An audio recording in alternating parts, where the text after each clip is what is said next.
Good morning, everybody. Come on in. It's breakfast time. Now, it's also time for me to get back to you with our a look at you one day at a time on a 24-hour clock. I've got through my first week. As a matter of fact, I'm halfway through my second week. So, what I'm going to do is go ahead like I normally do. I'm going to fix my breakfast. I'm going to sit down. I'm going to eat it because I told you again, I cannot eat and talk at the same time without getting choked. So I'm just fixing me up a nice, quick little breakfast here. Well, actually, it's Supreme and I. We're just going to have something real simple. And the reason I'm sharing my breakfast with you is because Kareem got me introduced to something new. Well, not really new, but just something that while I was out shopping last night, it's time for everybody to start buying the water and all that extra food for the impending Irma presents. And of course, I'm in North Carolina, and I was at the grocery store, and he called me. He said, Grandma, I need you to get something for me. I said, what? In fact, I had already left the store. And he said, what do you call that pink stuff that you put on bagels? I mean, what can I say? He's 19. I said, pink stuff. And okay, now, it's like 7:30 at night, and I'm tired. Matter of fact, I was real full because I went out to eat with a friend of mine, and we sat and stuffed ourselves eating stromboli and some kind of deep fried chips or something or other. Anyway, so I finally figured out he was talking about none other than strawberry cream cheese. And guess who makes it? Oh, Ryan. This is wonderful cream cheese spread by Food Line. Food Line, man, I'm telling you, they're making everything these days. So whenever I go in there, I always check it out to see what they've got. Let me just open it. It's wonderful. It's nice. It's creamy. The strawberries in there are great. They're wonderful. They taste good. It makes for a nice spread. I've got my bagels already cooked up over there, but see how nice and creamy it is? Yeah, I'm gonna spread some of that on my bagels, and that's what I'm gonna have for my breakfast this morning. So that's why I am sharing my breakfast. I just wanted to let you all know, if you didn't already know, that Food Line makes cream cheese. Food Line makes everything, and I'm here to tell you now. The products that they make are really good because you know how you always buy the name brand stuff. It's real good. Okay, I'm doing fried eggs. You already know what fried eggs are, so this is what Kareem and I have for breakfast. Of course, he's not ready to eat, even though it's 11:35. As I told you, he records music, so I want mine sort of over easy, so I'm taking mine out. And I'm going to let his cook a little bit longer because he wants his cooked all the way through. But just a little simple breakfast. I'm going to get it over here to where you can see it. I've got a couple of bagels, some hash browns, and some turkey bacon, and my fried egg. And I'm going to be putting some cream cheese, that strawberry cream cheese, on my bagel. That's going to be good. So let me get it on the table and make it all pretty for you. Hang on. Okay, there it is, y'all, all ready to eat. I've got a cup of one bagel. I went ahead and toasted it with some nice butter, and then I spreaded that nice Food Line brand strawberry cream cheese on it. Well, you know I had to stop and answer the phone. Of course, some family is calling. I've got people in Florida, so I'm going to cut this short for right now, but just go ahead and look at what I got on the plate there. I got me a nice cinnamon bagel that I toasted in a pan with butter. I pan toasted. Just put some butter in the pan, turn them face down, and toasted them. Then spread that nice Food Lion strawberry cream cheese on it. I've got a over easy, well, not really over easy, just say a fried egg, three pieces of turkey bacon, and a nice hash brown, and some hot coffee, and a nice glass of water to wash it all down. So I'm going to come back and we're going to talk about a look at you one day at a time on a 24-hour clock. So let me go ahead and consume this breakfast and we're going to get back to it. Okay, y'all, I'm back. As you can see, I'm going to take it outside today. It's beautiful. It's nice and cool. I'm trying to get out the front door with the camera. I'm going to go out here and sit in the front. I just want y'all to see. Fall is setting in, I think, a little bit early. I don't want y'all to look at the ground.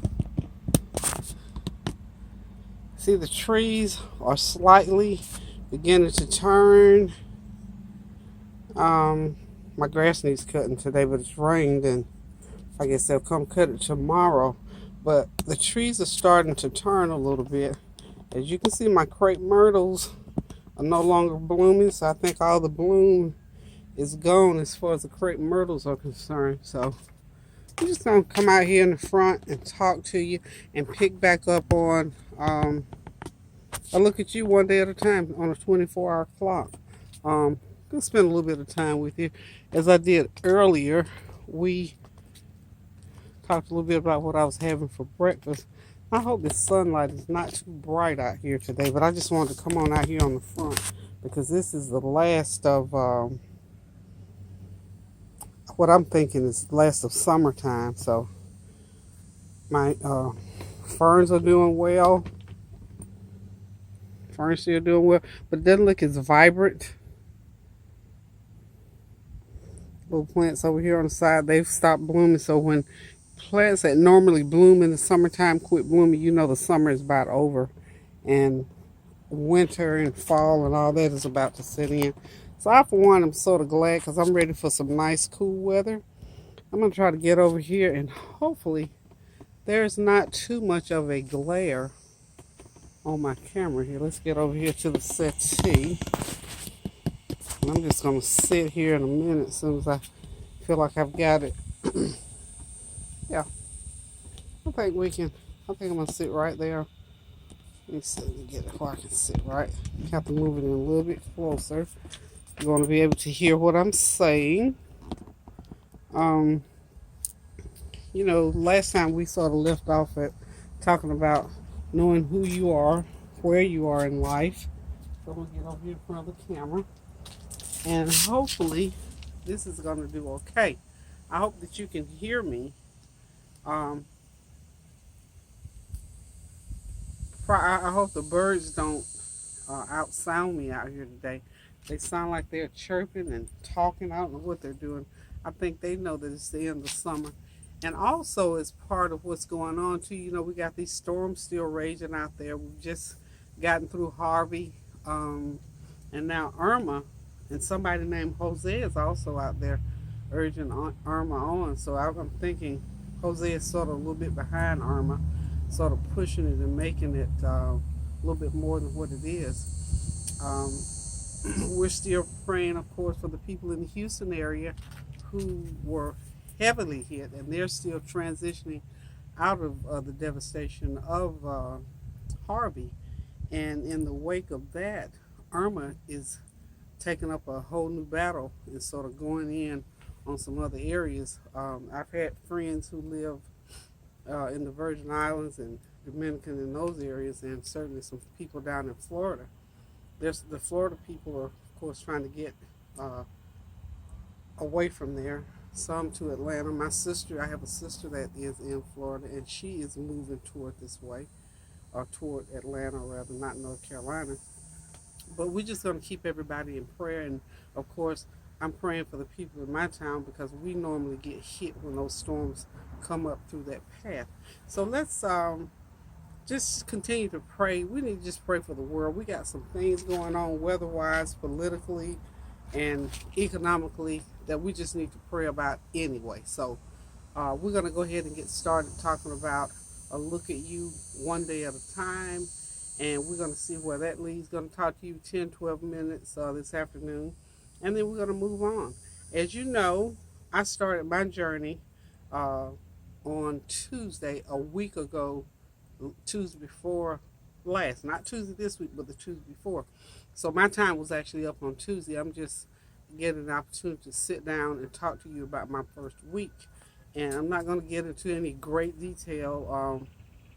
The first part of my week as I began to look at myself and see what was going on and sort of pay attention to what I was doing with my time on a daily basis, the first thing that I noticed is that at the beginning of the week, I had all these things to do, some that I didn't do the week before, and because it's my nature to get things done, my Monday started out, it was hectic. I think I told you all even in a video on Monday evening, I felt like I had gone through most of the week. And so from that point forward, I thought, my Lord, what else can I have to do? What else can happen to me? Or what else can I take on? Because by Monday night, when I finally went to bed, probably 1 or 2 o'clock in the morning, I was done. I'm talking about done. So I chose to start my journey on that following Tuesday. And of course, because the Monday had been so hectic, a lot of those things carried over. Had some family issues. I had some personal issues. I had some friend issues. I had some neighbor issues. I had some business issues.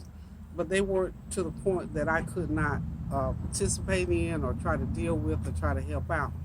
Um, and as I went through Tuesday and I was carrying some of those things with me, by Wednesday, one of the things that I found out about myself is, girl, you carry too much stuff.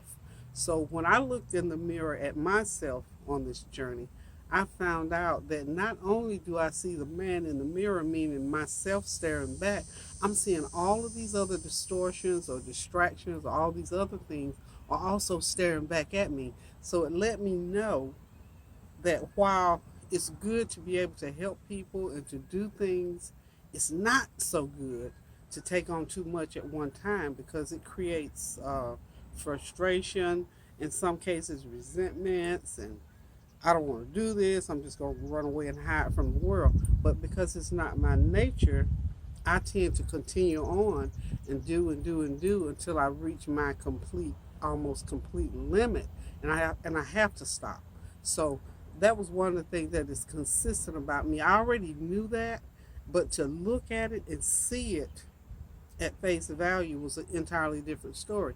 So if you're like me, a person who takes on a lot of things because you love people, because you like to stay busy, because you like doing things all the time, look at that real good, because that's not necessarily so great and so wonderful that you do all these things. So that is one of my things, and that was one of the things that I was working on, being able to not take on so much.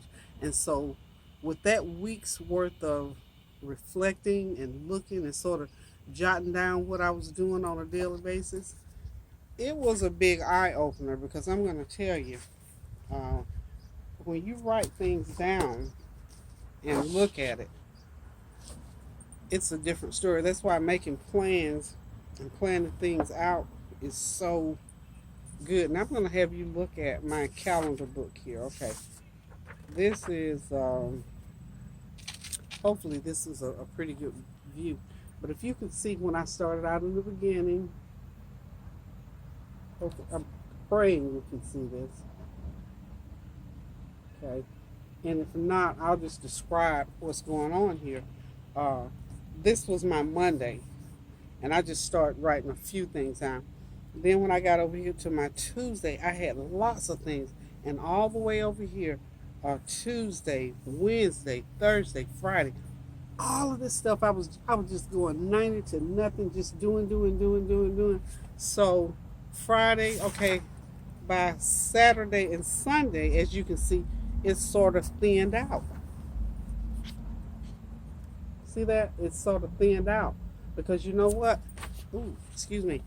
One thing, I was doing too many things. I'm not sure if you even really saw that, but I'm going to put this because I really want you to see this. I want you to just look at how I started out, all this stuff. You're not going to be ready to read every little bit of things, so don't even try it.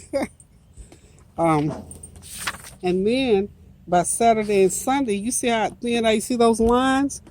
I was tired by that time. And then the rest of that, of course, that's this week coming in. But if you see the more lines you see on there, the lines indicate rest. And I'm not doing that today. But over here, overwhelming. I was just really, really, really amazed at how much I really actually do during the course of a day. So we have to be kind of careful with those things when we get started doing too many things at a time. I'm going to go out of frame here for a second. My phone is just ringing off of the hook. I need to really get in there and answer it. So,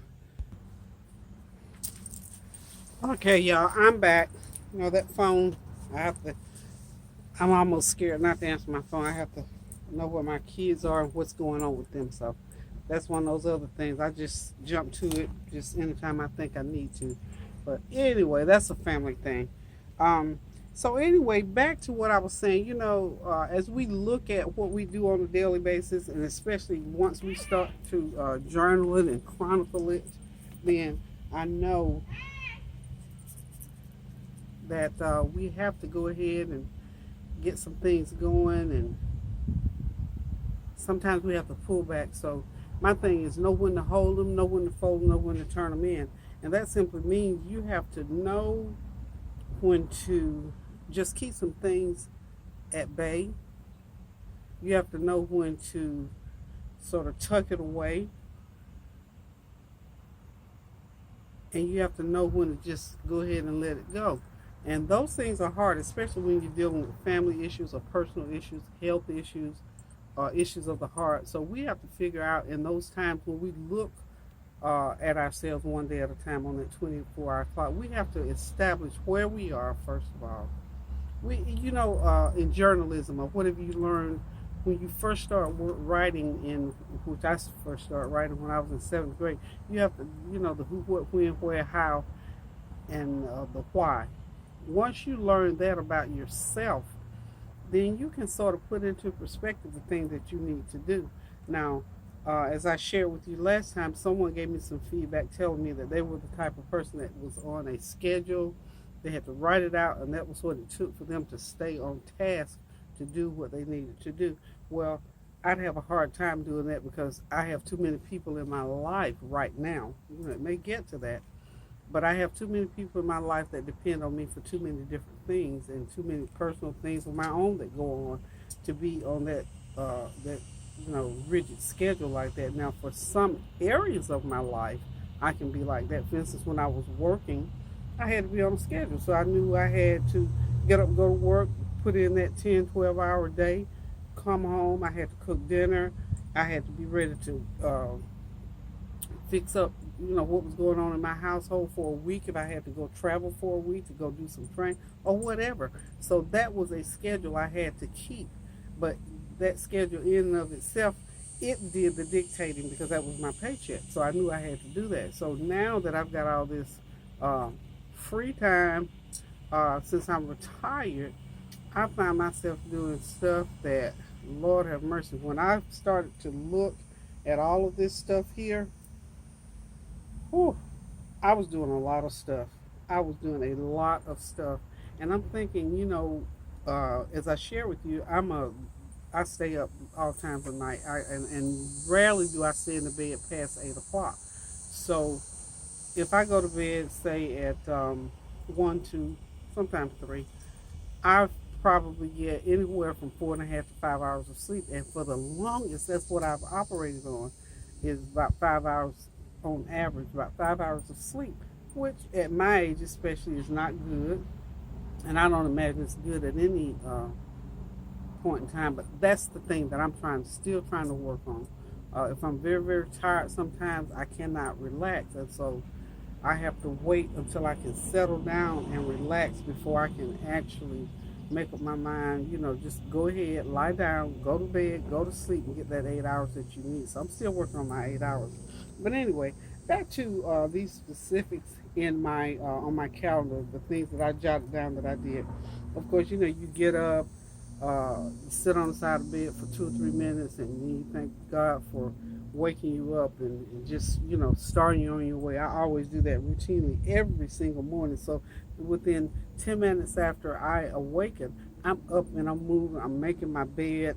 I'm getting myself prepared for the day, and then I'm getting ready to get out and either go on those neighbors passing by at the way. I'm sitting outside in front.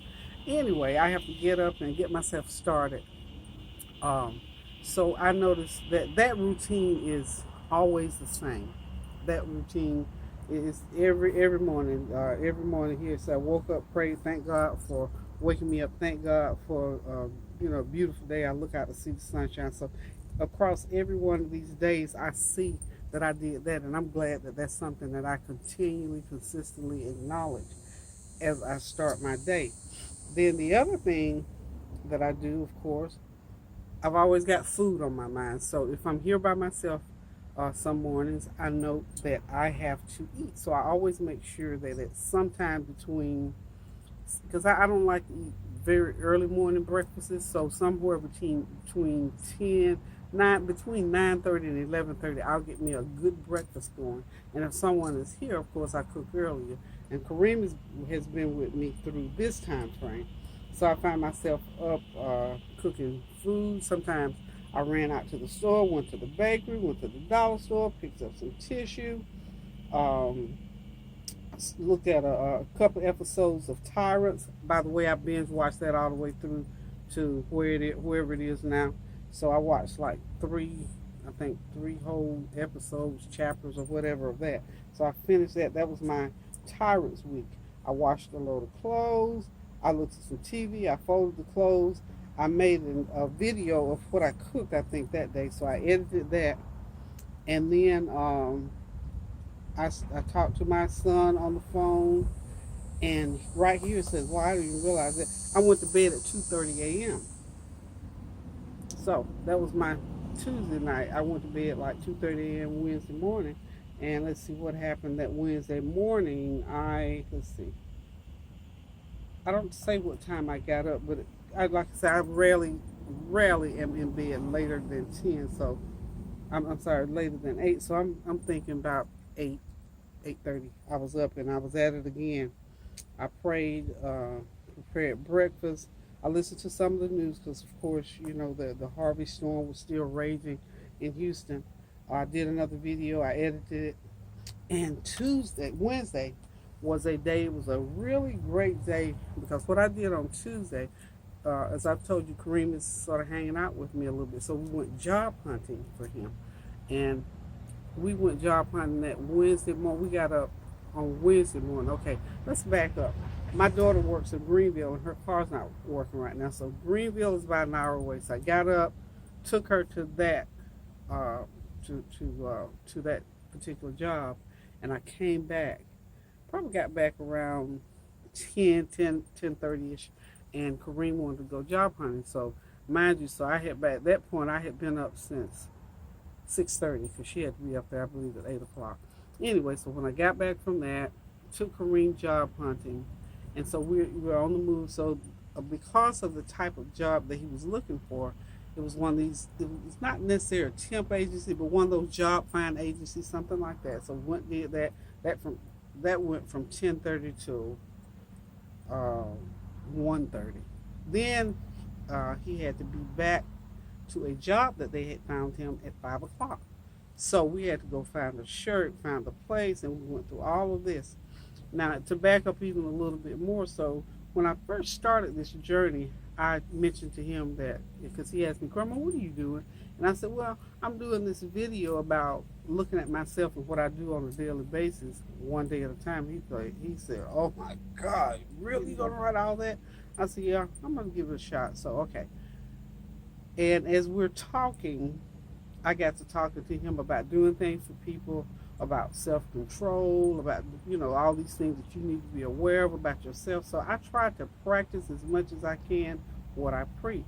So mind you now, this is like the early morning or the day before we had that talk, because we had talked earlier in the week about self-control and whatnot. So fast forward back to his job interview and eventually getting him to the job site. We get to on the road trying to find this place, and we get lost. So I'm the type of person, if I get lost, I'm going to stop and ask. I'm not going to do like they say guys do, or like my husband used to do, think they know the way and drive all over the place. So I stop, I stop, and I tell my grandson, I said, give me the number of the place we're going and the persons that you're supposed to see, and what I will do, we'll call her up, and I'll ask them, how to get there. So certainly I did that, and the navigation system just had us all over the place. So when I finally got the person on the phone, I said to her, ma'am, I'm trying to get my grandson to you. He's the person that the agency sent out for work. I know he needs to be there at 5 o'clock. It's now 4:15. Can you give us directions? And she said, well, where are you? I told her where we were. Okay, well, you go down this way, you come up that way, and blah, blah, blah. And are you there yet? I said, no, ma'am, we're not there. And she said, well, where are you now? So the nav system was still going also. So I'm trying to tell her, well, we're at this place or that place, and I was giving landmarks, and where?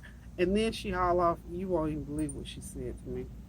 Y'all won't just believe what she said to me. She said, just hush. And oh my Lord. Now, you have to know my character to know, so it kind of tickled me. And I could catch my grandson, Kareem, out the corner of my eye. He had put his hand over his mouth. You have to know Kareem got the biggest, prettiest eyes, and his eyes were like this big. He said, oh my God, I don't believe it. She told you to hush. And he's looking at me. And I'm sitting there, and I'm saying silently, Father, in the name of Jesus. Anybody who knows me will tell you that's my line when a little crisis arises. And remember I told you in a video a few weeks back, I think when I first did my first video about sitting down talking to you, when I told you about stepping back just a step to regather yourself when things happen.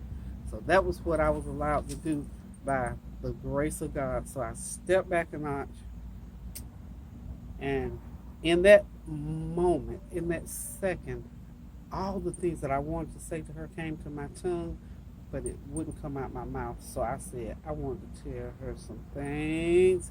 But then what I thought about when I stepped back, I said, now this is my grandson's opportunity to get a job. If he's going to get a job, I don't need to make it bad for him by, unleashing on this woman these little words that I want to say.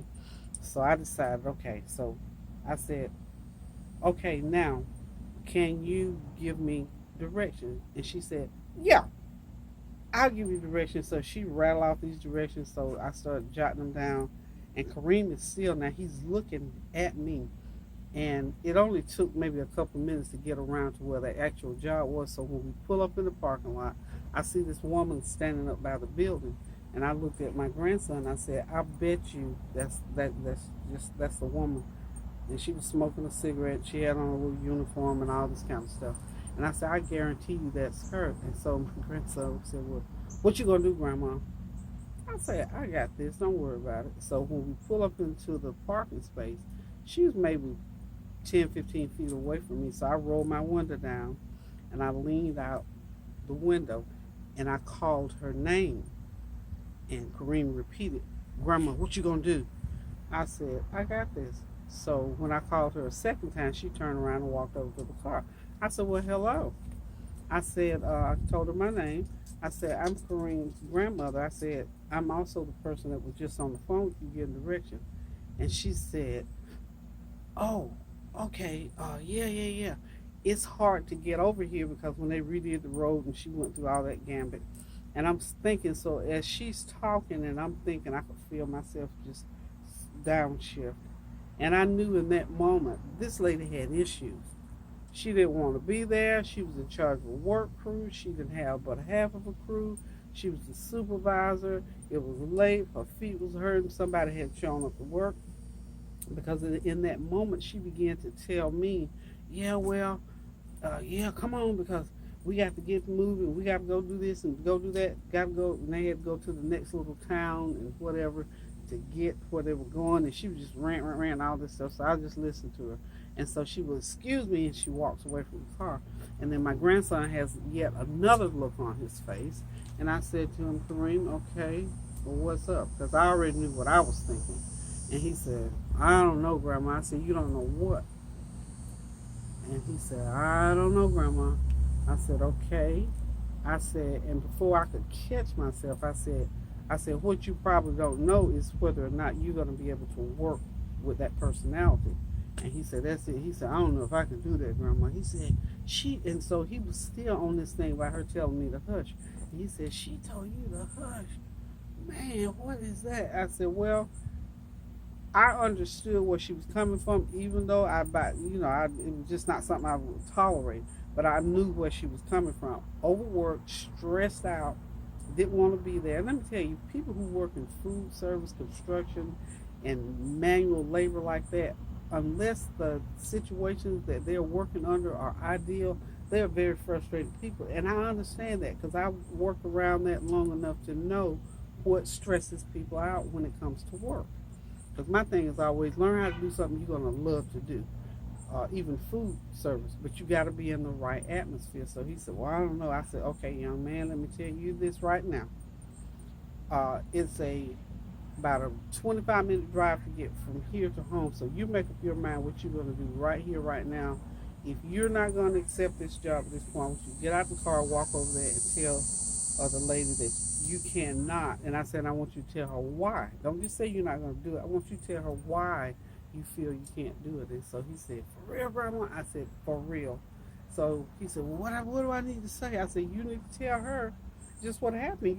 You don't feel like you can work under those circumstances with her attitude. And her attitude was just really, and I'm thinking, away from around me, she probably cusses at people, fusses, and just lets all that frustration out on the workers. Because see, when she said hush to me, I guarantee you 100% she thought I was one of the workers calling for directions. And that's why she told me hush.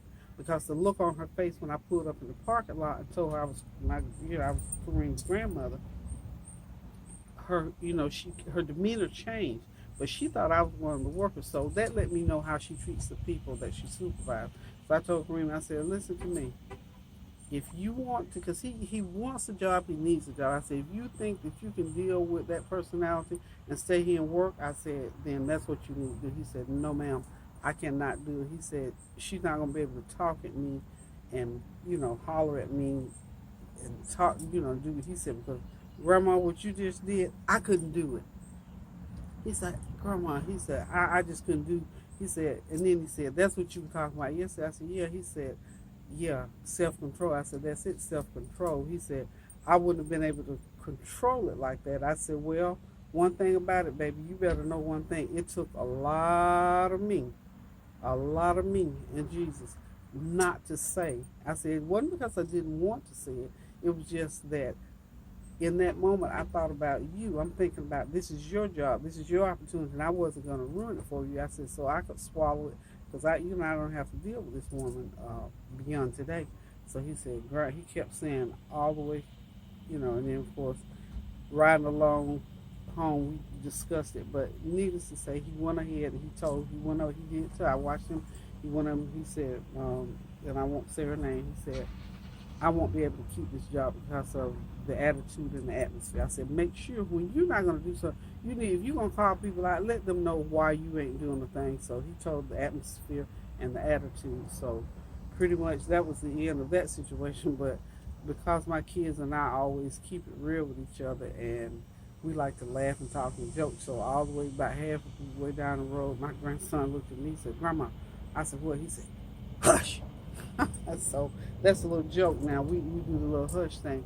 But that's one of the things that you have to know about yourself to be able to keep it together when people come at you. Because see, in that moment that I pulled back, I was able to know, hey, the battle is not mine. I don't have a dog in that fight, so I'm not going to jump in there because I didn't have anything against her. I didn't know her from anybody. And I chose not to jump in and say what I was thinking. So all the time we can't, in my week's journey, I learned that when you tell a person a thing about anything and that thing comes back around, it's like practice what you preach. Now I tell my grandchildren that and my children and people that I counsel with and mentor that you have got to be able to control that temperament no matter what. And you got to know that if you have to say something, sometimes you have to know what to say, when to say it, and how to say it. So in that instance, I was tested. It was like, put your money where your mouth is. And that's what I had to do And this was, I think, it was on a Wednesday. So that was my encounter for that Wednesday. But I'm telling you the truth, that was quite an ordeal. And see, what made it even more difficult by Wednesday, based on what I had done on Monday and Tuesday, I was worn out.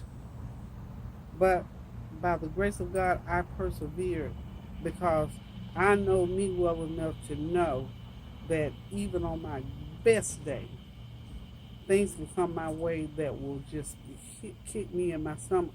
But I do know this about me also. I can take some hard kicks in the stomach and keep it moving. So, for what it's worth, look at yourself in the mirror.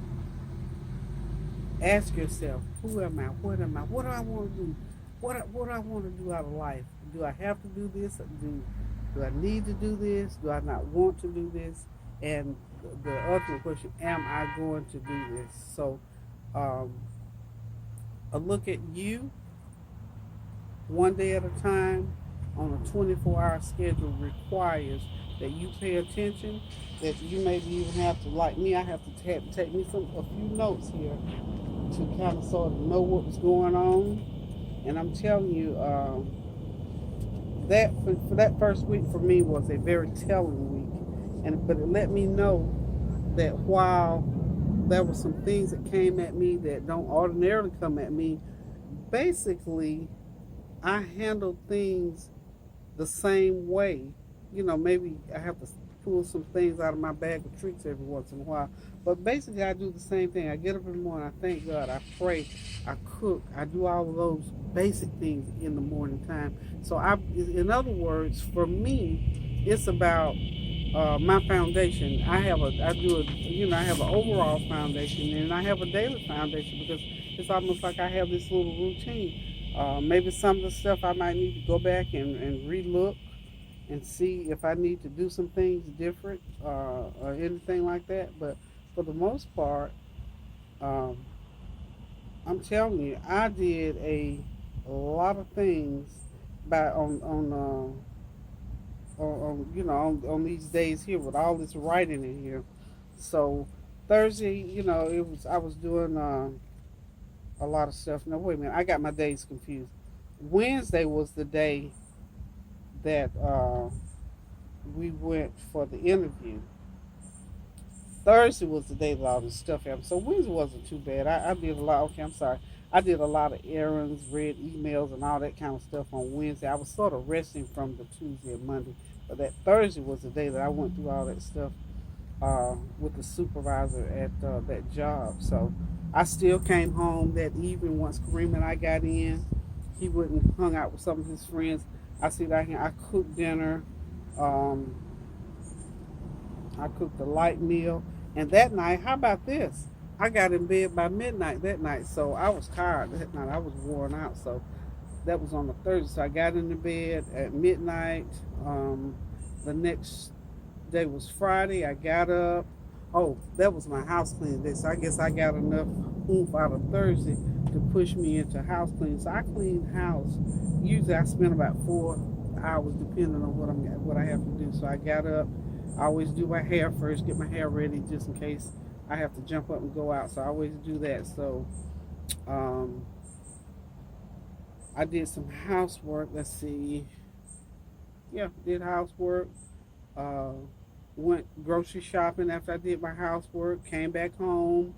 So a grocery shop looks like for about a couple hours. Probably just filling. I didn't buy that many groceries. But anyway, after I did the housework, I went grocery shopping. I prepared dinner.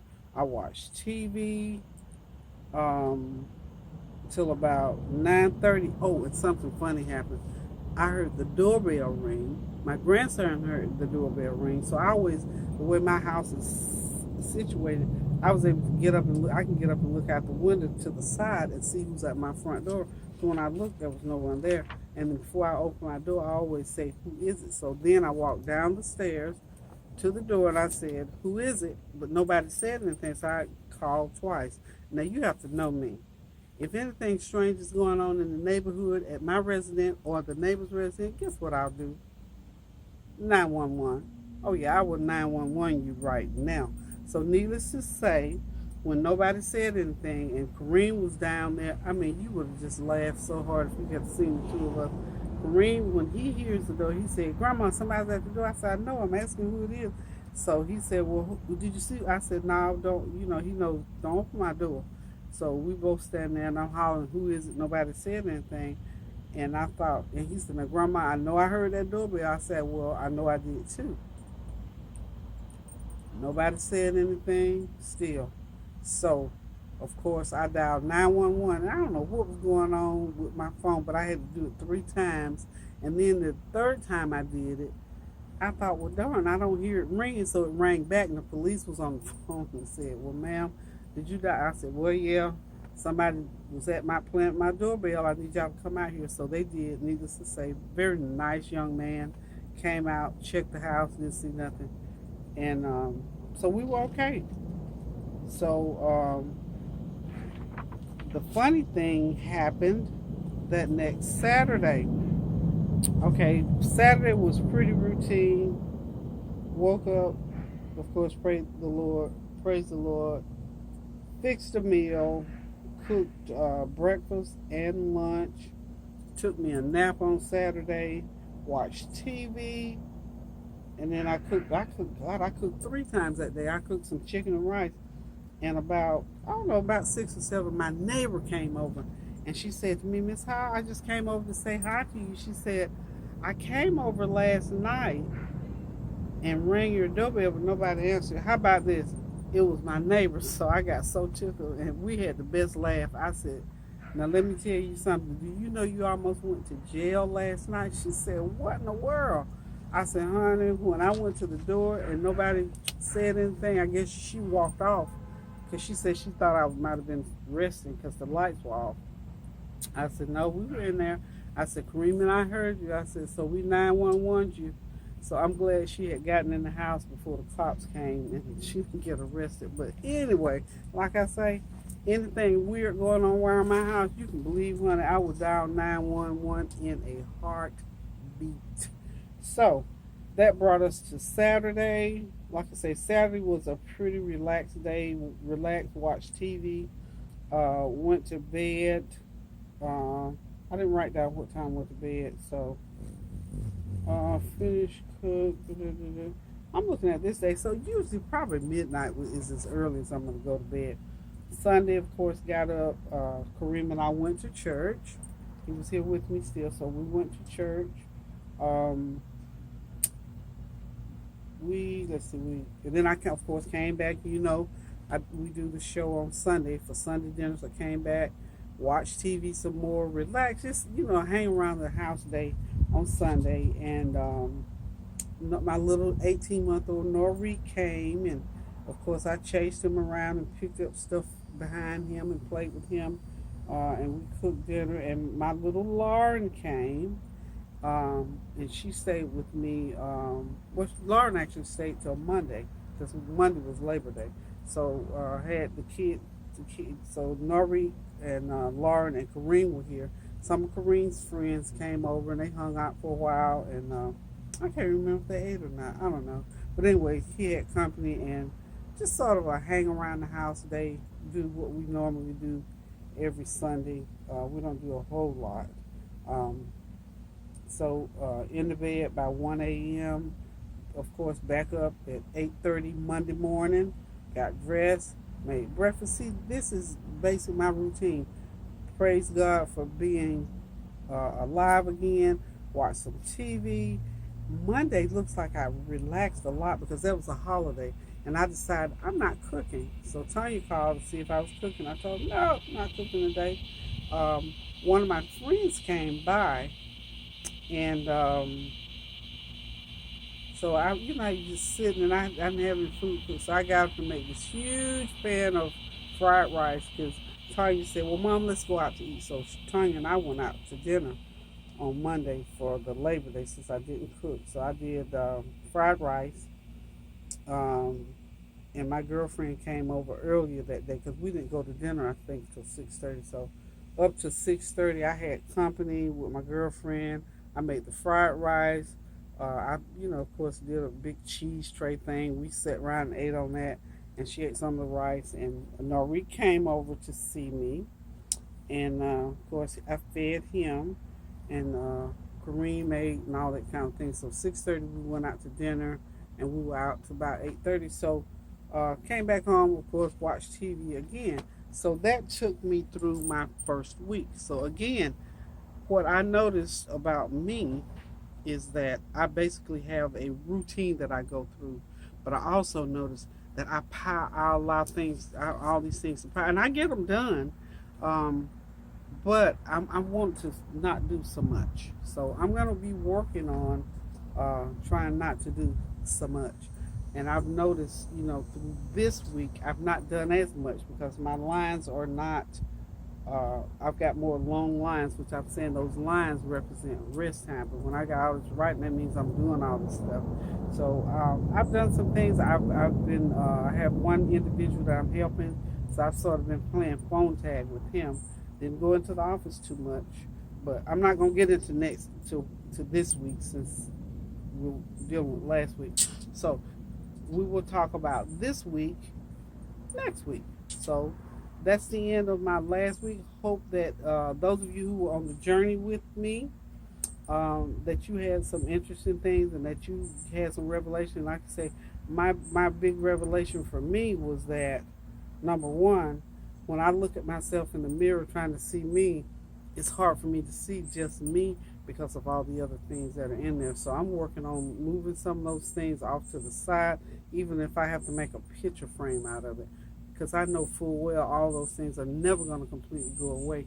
So I'm just going to put myself in the middle there and make all those people and situations a picture frame. So I'm going to work on doing that because I'm telling you, I got lots of stuff going on in my life.